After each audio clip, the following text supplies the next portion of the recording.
भाजपा के वरिष्ठ प्रवक्ता राजेंद्र राणा ने करीब 250 भाजपा कार्यकर्ताओं व समर्थकों के साथ सुजानपुर पुलिस थाने का घेराव करते हुए प्रदेश की कांग्रेस सरकार पर पुलिस और प्रशासन के राजनीतिक दुरुपयोग का आरोप लगाया। उन्होंने कहा कि कांग्रेस सरकार भाजपा नेताओं की आवाज दबाने के लिए एफआईआर को राजनीतिक हथियार के रूप में इस्तेमाल कर रही है। नहीं चलेगा, नहीं चलेगा। कांग्रेस पार्टी हाय थू। कांग्रेस की सरकार को भेजो हरिद्वार को। राणा से सुक्खू डरता है, पुलिस को आगे करता है। राणा से सुक्खू डरता है, पुलिस को आगे करता है। राणा जी आप आगे बढ़ो, हम तुम्हारे साथ ही चलेगा। शासन को मरने मुख्यमंत्री नहीं चलेगा, नहीं चलेगा, नहीं चलेगा। सबसे भ्रष्ट मुख्यमंत्री किसने देखो? हमने देखा, हमने देखा। राणा से सुक्खू डरता है, पुलिस को आगे करता है। राणा से सुक्खू डरता है, पुलिस को आगे करता है। सबसे अमीर मुख्यमंत्री किसने देखो? हमने देखा, हमने देखा। सबसे झूठा मुख्यमंत्री किसने देखो? हमने देखा, हमने देखा। झूठी गारंटियां देने वाला हो बराबर। हिमाचल प्रदेश की सुक्खू सरकार जो है वो एक के बाद एक भारतीय जनता पार्टी के नेताओं के ऊपर एफआईआर दर्ज कर रही है ताकि उनकी आवाज को कुचला जा सके, बंद किया जा सके। मेरे खिलाफ एफआईआर 12 घंटे के अंदर अंदर कर दी जाती है और एफआईआर के ऊपर मेरा संगीन आरोप मेरे ऊपर ये है कि आपने सरकार से सवाल किए हैं। मैं भारतीय जनता पार्टी का, विपक्षी पार्टी का वरिष्ठ प्रवक्ता होने के नाते मैंने सरकार से कुछ सवाल किए थे। सरकार के सवालों का जवाब में एफआईआर आई।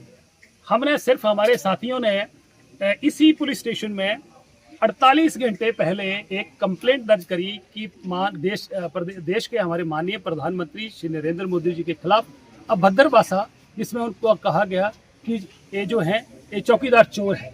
और उनके भाई ने हमने कांग्रेस के कुछ 3 नेताओं के खिलाफ जो हमीरपुर में उन्होंने जो गालियां दी प्रधानमंत्री को, उनके खिलाफ एक जो है कंप्लेंट दर्ज करवाई। कंप्लेंट दिए हुए 48 घंटे गुजर चुके हैं। हम सिर्फ इतना पूछना आए थे कि हमारे खिलाफ तो आप एफआईआर सवाल देने की बजाय, जो हमने प्रश्न किए थे उसकी बजाय एफआईआर देते हैं। तो आप देश के सबसे सर्वोच्च पद पर जो बैठे हैं, देश के प्रधानमंत्री, उनको आप चोर बोल रहे हैं, तो उनके ऊपर एफआईआर दर्ज की नहीं हुई। क्योंकि हमने बड़े लोकतांत्रिक तरीके से, पीसफुल तरीके से ये प्रोटेस्ट भी किया, हमने सवाल किया। दूसरा, हमने कहा कि प्रदेश के मुख्यमंत्री जब से हम लोगों को कांग्रेस से निष्कासित किया है और 2.5 साल हो गए, तब से उनकी जो आत्मा है और मन है वो परेशान है। अब वो रात को सोते हैं तो उसमें नींद में जब वो उठते हैं या नींद में जो उसको कहते हैं कि विचलित होते हैं, तो भी सुधीर राजेंद्र राणा का बीच में गुणगान करते हैं कि राजेंद्र राणा, सुधीर आ गया, राजेंद्र राणा आ गया। अरे हमने ऐसा क्या कर दिया?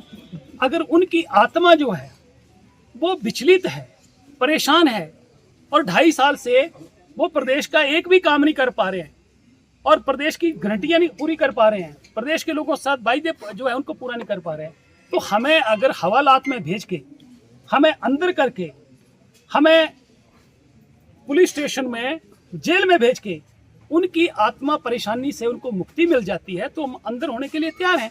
अगर प्रदेश की जनता की 10 दी गई गारंटियां, जो 10 गारंटियां दी है, उनको वो पूरा कर देते हैं, हमें जेल में भेज रहे हैं, जेल में चले जाते हैं, तो मुझे लग रहा है कि इससे बड़ा सेक्रीफाइस, इससे बड़ा बलिदान हम क्या देंगे? हम तैयार हैं। हम आए कि हमारे ऊपर एफआईआर दर्ज है, हम कोई भाग नहीं रहे हैं, हम कोई बेल के लिए नहीं गए हैं, हम विपक्षी पार्टी के नाते सरकार से सवाल किए हैं। अगर इसका जुल्म ये है कि हम लोगों को हवालात में डालना चाहते हैं, तो हमने हाथ आगे ऐसे करके कर दिए हैं कि आप हथकड़ी लगाओ, हमें हवालात में डाल दो। तो उन्होंने कहा कि अभी इन्वेस्टिगेशन जो है वो हुई नहीं है पूरी, उसके बाद आपको बुलाएंगे। तो हमने कहा कि हम बेल नहीं ले रहे हैं, हम किसी कोर्ट में नहीं जा रहे हैं, हम अंदर होने के लिए तैयार हैं कि प्रदेश की जनता जो परेशान है, अगर हमें अंदर करके मुख्यमंत्री प्रदेश की जनता के काम कर देते हैं तो उस बलिदान को देने के लिए हम तैयार हैं। और हमने कहा कि सुधीर जी ने क्या कहा, उसका जवाब उन्होंने एफआईआर में दे दिया। और उसके बाद अगर लगता है कि जिस तरीके से प्रयोजित धरने, प्रोटेस्ट करवाए जा रहे हैं, गालियां सुधीर को दी जा रही हैं, हमें गालियां दी जा रही हैं, पुतले फूके जा रहे हैं, जूतों से पीटा जा रहा है, ये लगता है कि इस सरकार की नज़र में ये उचित है, तो फिर है क्या? एक प्रदेश में 2 संविधान कैसे हो सकते हैं, कि फ्रीडम ऑफ स्पीच जो है उसको आप कैसे दबा सकते हैं। ये तो डॉक्टर भीमराव अंबेडकर ने आपको संविधान में अधिकार दिया है कि फ्रीडम ऑफ स्पीच का आपको अधिकार है। अगर इन्होंने उसको चेंज कर दिया है, इनकी सरकार जो है कोई लोकतांत्रिक सरकार थोड़ी, जो लोगों ने चुनी वो थोड़ी चल रही है। हमने कहा एक मित्रों का सिंडिकेट है जो सरकार को चला रहा है। हो सकता है कि मित्रों का जो सिंडिकेट है उसने कोई ऐसा संविधान बना दिया हो जिसमें फ्रीडम ऑफ स्पीच को हटा दिया गया हो और जो भी कोई बोले उसको अंदर करने का प्रोविजन रख दिया हो। तो हो सकता है कि हमें इस बात का पता नहीं है। इसलिए ये सरकार जो है बदले की भावना से काम कर रही है।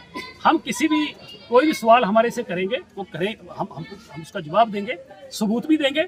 और जिस तरीके से ये हिमाचल प्रदेश के भारतीय जनता पार्टी के तमाम नेताओं के ऊपर एक के बाद एक एफआईआर करने का सिलसिला शुरू हुआ है, इससे पहले हमारे प्रदेश में ऐसी प्रथा नहीं थी कि विपक्ष को आप, तो बेहतर रहेगा, मैं मुख्यमंत्री को सलाह देना चाहता हूं कि बेहतर है कि जितने भी भारतीय जनता पार्टी के प्रदेश में नेता है उनके खिलाफ ऐसे मुकदमे बनाओ कि उनको जेल में रखा जाए, तो अगला चुनाव ऑटोमेटिकली आप जीत जाएंगे, जरूरत ही नहीं पड़ेगी।